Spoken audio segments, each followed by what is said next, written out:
How to make an avoidant partner feel safe enough to stay. Ah, there's a mouthful, isn't it? And yet, in that one phrase lies a question both ancient and relevant, as common as the delicate footprints left behind when two souls dare to dance close without colliding. Now you might wonder why we speak of avoidant partners at all. Why not speak of those who stand at the ready, wholeheartedly engaged, eager to talk about their feelings the way a nightingale might deliver its song? But you see, the mystique, the subtle ache, lies precisely in loving someone who cannot bear the very closeness they silently crave. This monologue, dear friend, is about unraveling that puzzle.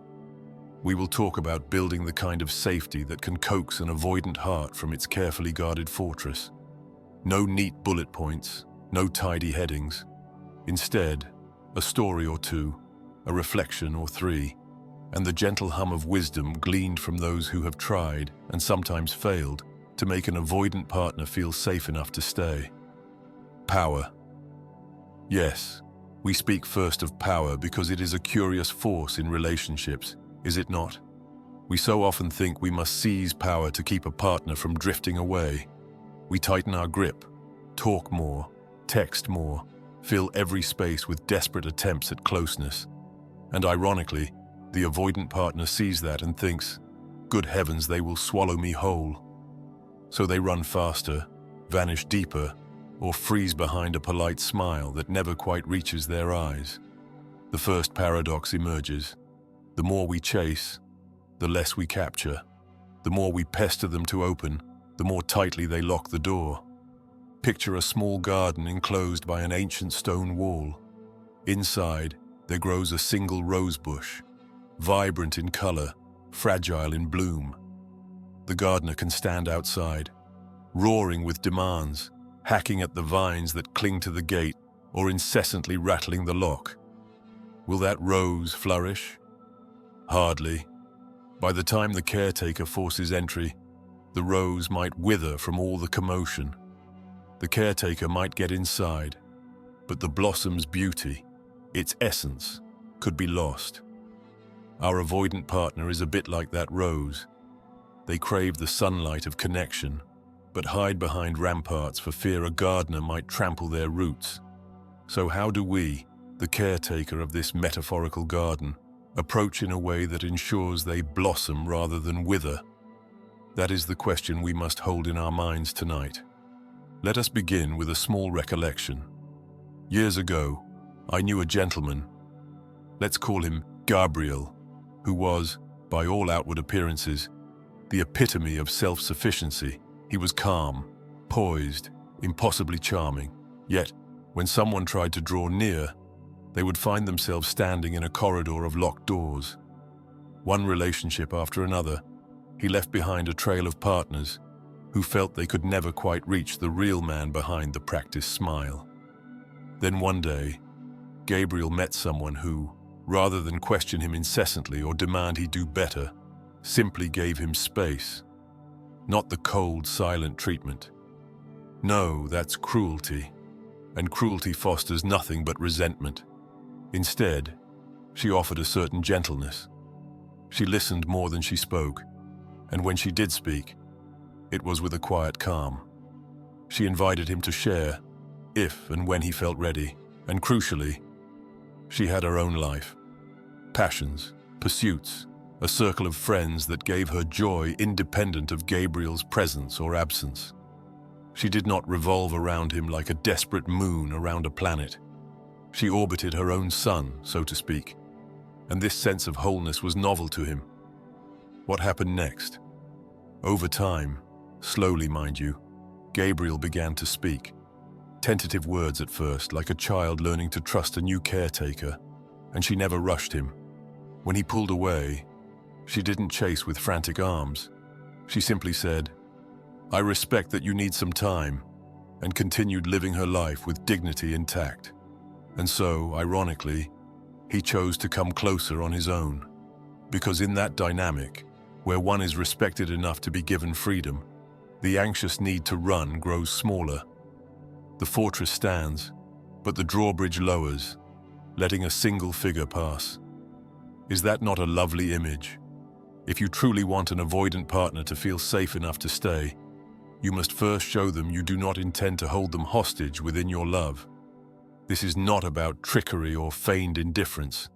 Heaven forbid such manipulations. It is about genuine respect for their boundaries. Boundaries. Another interesting concept we bandy about. The anxious partner might hear the word boundaries and cringe, because they so often associate boundaries with rejection or a harsh no.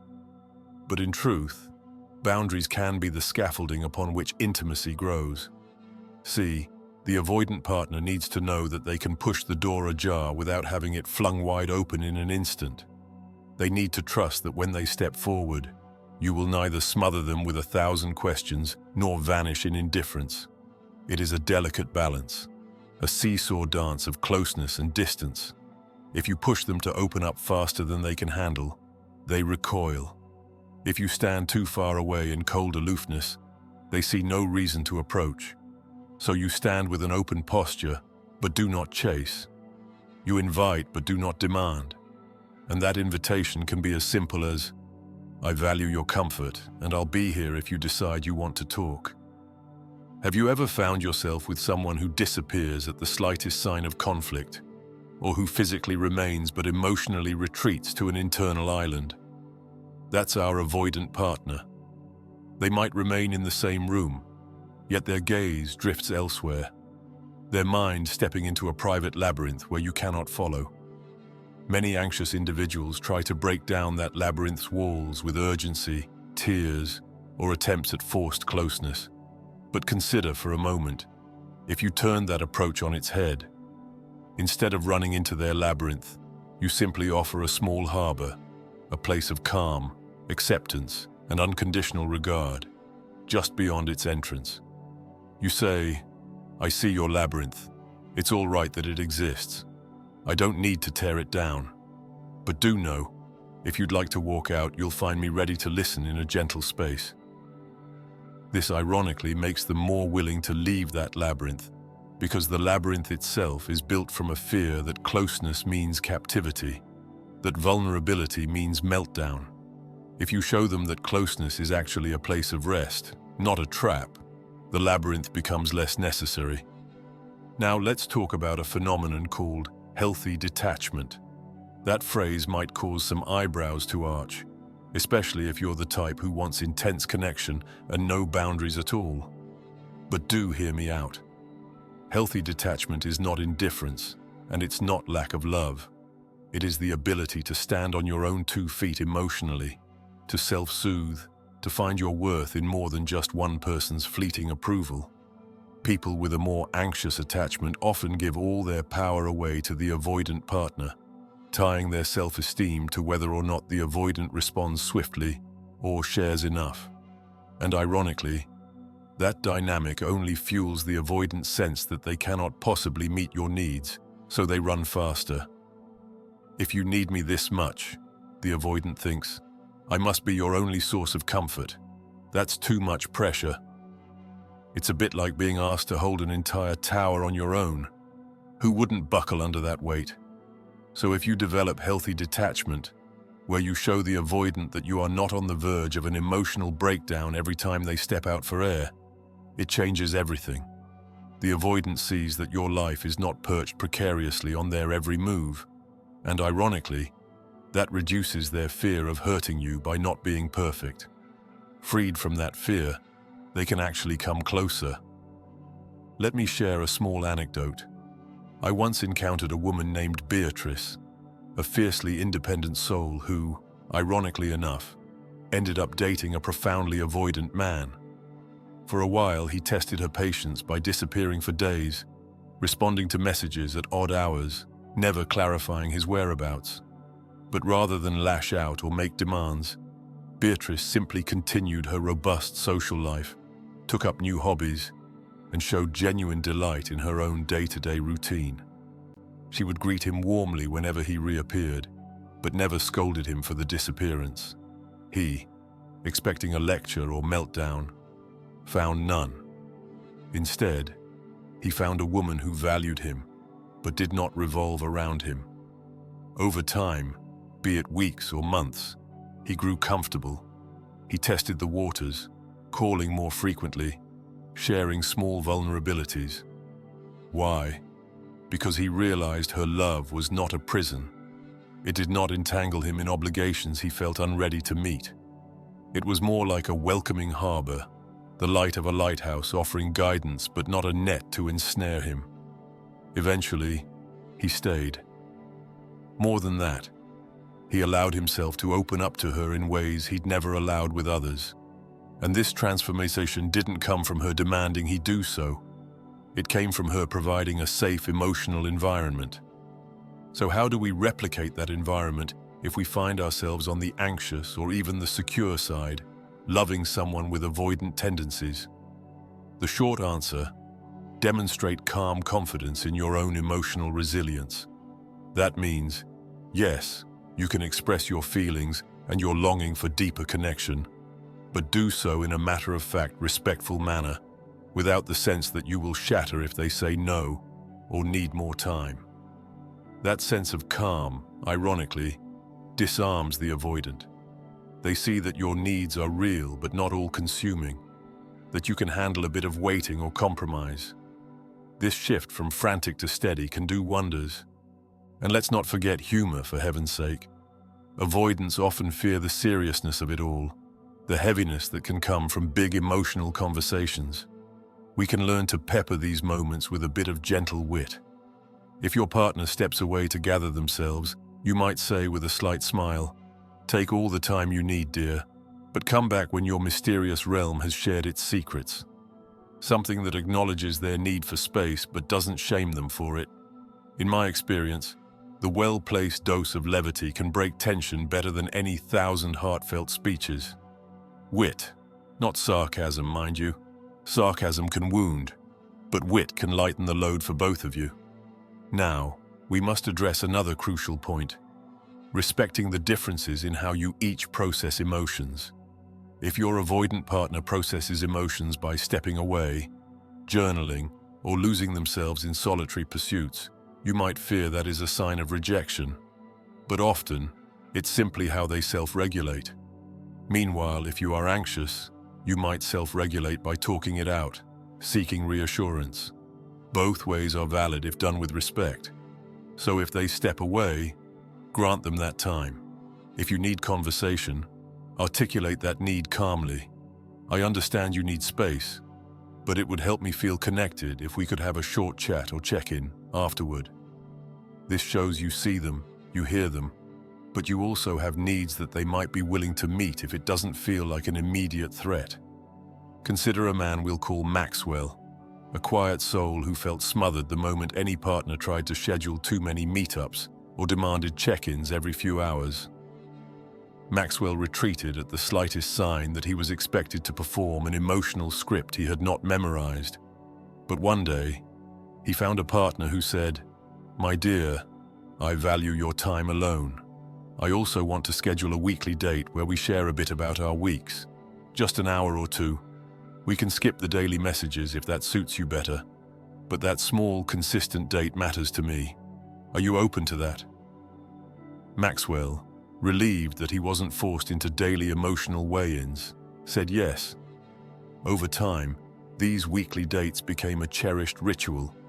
He realized it wasn't so terrifying to open up for a couple of hours a week.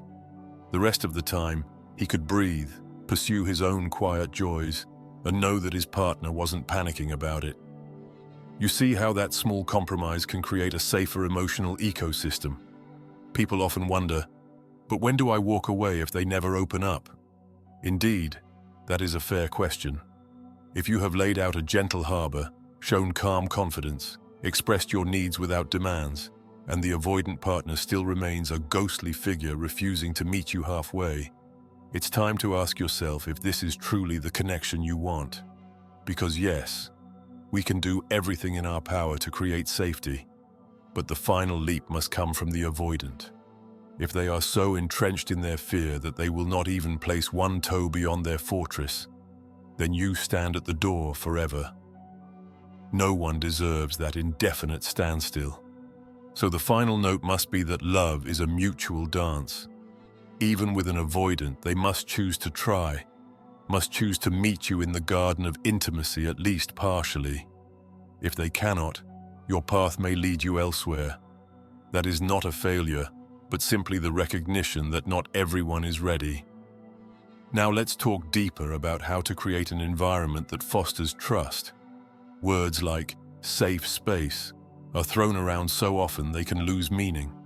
But in practice, it means listening without immediate judgment or escalation, affirming what they share, and resisting the impulse to solve, fix, or demand more.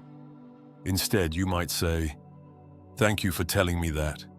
I can imagine it wasn't easy to share." Then let it breathe. Let them see that vulnerability does not lead to a barrage of follow-up inquiries or emotional exclamations, but is calmly received. Over repeated experiences of this kind, they may begin to trust that they can show more of themselves. Because for them, more than any grand romantic gesture, consistent calm acceptance is the healing balm that dissolves their fears. In the hush of night, the avoidant mind might swirl with, "What if I can't meet their expectations? What if they discover I'm not as competent or self-assured as I appear?" If you meet such silent anxieties with reassurance that acknowledges their fear but does not feed it, you help them see that their value to you is not contingent on them being perfect. Avoidants sometimes fear that closeness means a set of unachievable standards. Show them closeness is about togetherness, not an endless performance. Also, it's crucial to manage your own emotional triggers. If you find yourself in meltdown mode whenever they step away, they sense that meltdown and interpret it as, "I must be responsible for their emotional well-being." That's too big a load. So learning to comfort yourself is not just for your own well-being, it's a gift you give them. By being stable in your own emotional storms, you illustrate that closeness does not have to mean codependence. It can mean two complete individuals choosing to share warmth, each anchored in their own sense of self. Of course, every avoidant is unique. Some have mild tendencies and can adapt quickly once they feel seen. Others have deep-seated wounds that cause them to run at the faintest sign of potential conflict. The overarching principle remains the same.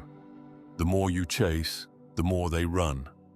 The more you stand gracefully in your own space, inviting but never cornering them, the more they inch closer, curious about a love that doesn't devour them, but instead nourishes them gently. To illustrate, let me recount a scene from a dear friend's life. She was dating an avoidant partner who, at the mention of future planning, a holiday trip for instance, would freeze. He'd say, "I'll see," or give a non-committal shrug. This used to infuriate her, and she'd push him to decide, to confirm, to set dates. He'd retreat further, to the point of shutting down. Then one day, she decided not to press. She said, "No worries, I'll make my plans. You're welcome to join, but I understand if you choose not to." That weekend, he surprised her by volunteering to come along, because he realized she wasn't going to hold his hand to the fire. He was free to choose, and he chose closeness because it was offered with an open palm, not a clenched fist. So often we assume that the solution to bridging the gap with an avoidant is to lay out all our demands, to proclaim, "I need this, and that for me to be happy." Certainly, you have every right to your needs, but delivering them like an ultimatum triggers the very flight response you want to avoid. Instead, framing it as, "I would love for us to do this together, but I respect your pace. Here's how I envision it might work," gives them enough room to step forward without feeling cornered. If they do step forward, wonderful. If not, you hold on to your dignity and reevaluate your path. There is no shame in wanting or deserving more than an avoidant is willing to give, but that is a separate conversation from whether they can be coaxed out of fear by a different approach. Another piece to consider is the avoidant's experience of conflict. They often dread conflict, not because they are combative, but because conflict can signal that closeness is about to get even more intense, or that their perceived failings might be exposed. So if you handle disagreements calmly, listening to their viewpoint, validating what might be legitimate concerns, they are less likely to see it as a reason to vanish. Instead, they might realize you are a person who can handle differences with composure. That fosters an environment of emotional safety, making them more likely to remain present, even in the storm of conflict. We should also talk about the power of positive reinforcement. If your avoidant partner shares a small detail about their day or cracks open that vault of feelings by even an inch, respond with gentle warmth. "I'm truly glad you told me that." Or, "It means a lot that you're trusting me with that." No big confetti parade, just a gentle acknowledgement that you value their gesture. Avoidants are sensitive to the risk of being smothered by a huge emotional reaction. Ironically, large displays might make them regret opening up, so keep it measured. Show appreciation but not overwhelming fanfare. That way they internalize the idea that opening up leads to a pleasant, safe response, not a meltdown of tears or demands for more. Let me be absolutely clear. None of this means you must walk on eggshells or stifle your own authenticity. You have needs. You have feelings. You also have the right to an emotionally fulfilling partnership. If an avoidant truly cannot meet you even halfway, you may need to reevaluate. But if there's a glimmer of readiness on their part, employing this calm, gently open approach can indeed pave the way to deeper intimacy. A final note on pacing. Avoidants need time, sometimes more time than we think. They might open up a bit, then retreat for a moment to process. They might share a piece of their inner world, then go silent for a week. If you can remain stable in that flux, not taking it personally, you show them that you can handle their cyclical nature. Over time, those cycles might shorten. The retreats might become less frequent, as they learn that you are not a threat, but rather a steady presence.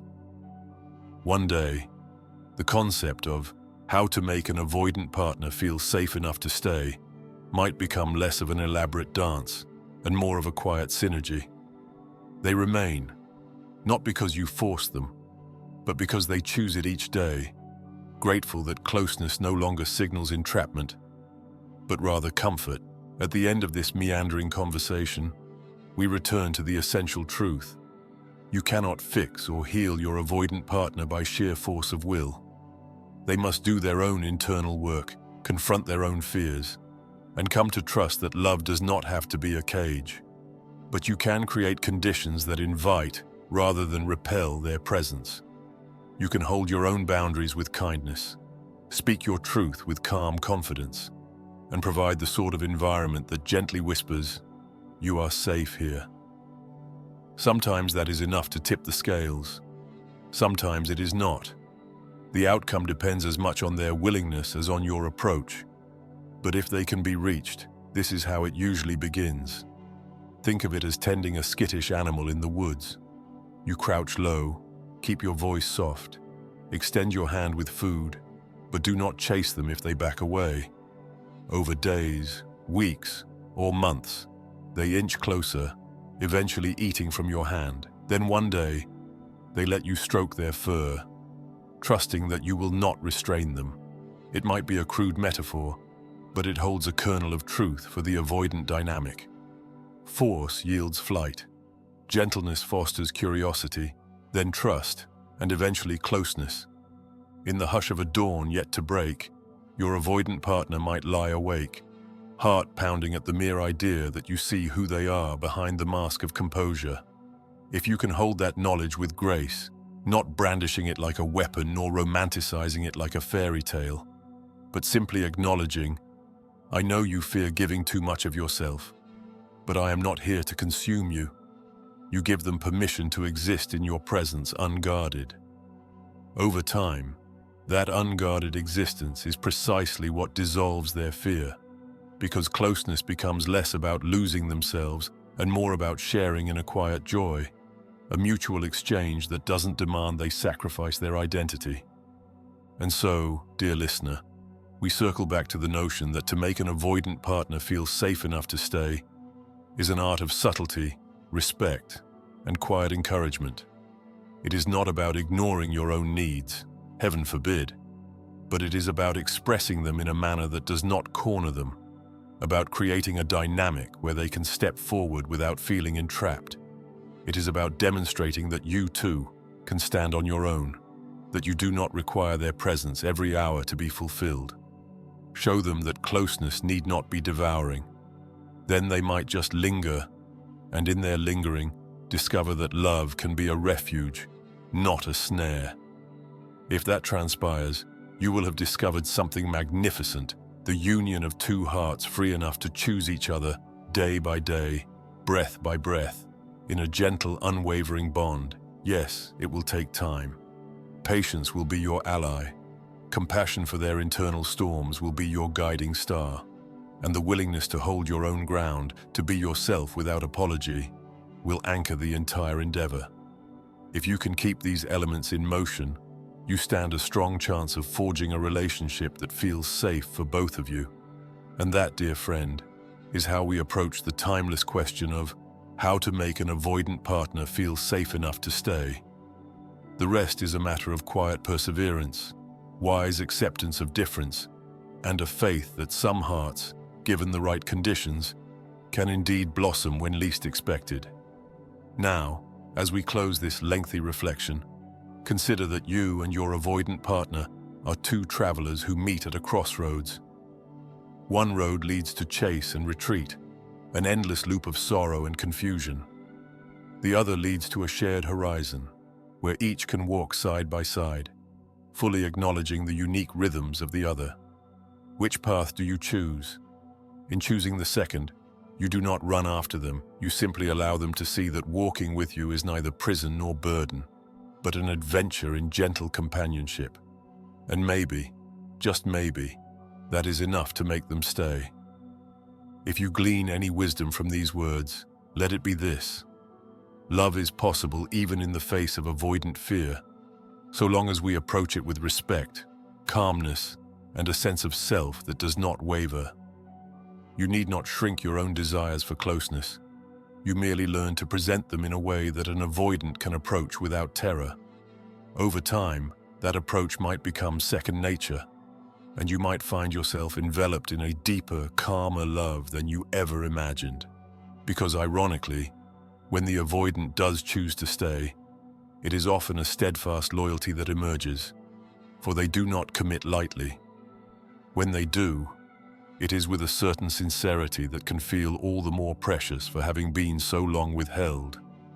May your path be illuminated by patience and your steps guided by compassion, for them and for yourself. After all, if you are to love an avoidant well, you must first ensure you love yourself equally well.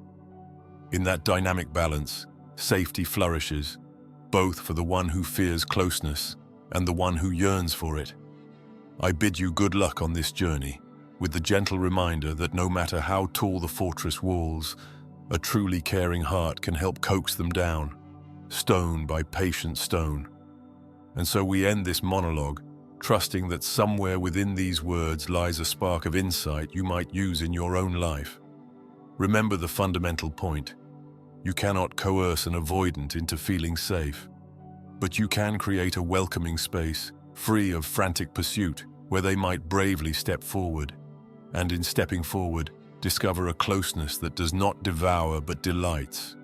If that is your aim, you have embarked upon a noble quest indeed, and perhaps in time, you will find that your once distant partner has transformed into a steady presence, all because you learned to love them in the quiet, respectful manner they needed from the start.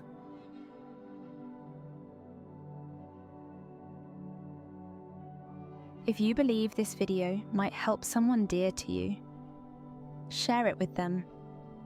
A small gesture on your part could mean the world to a friend in need.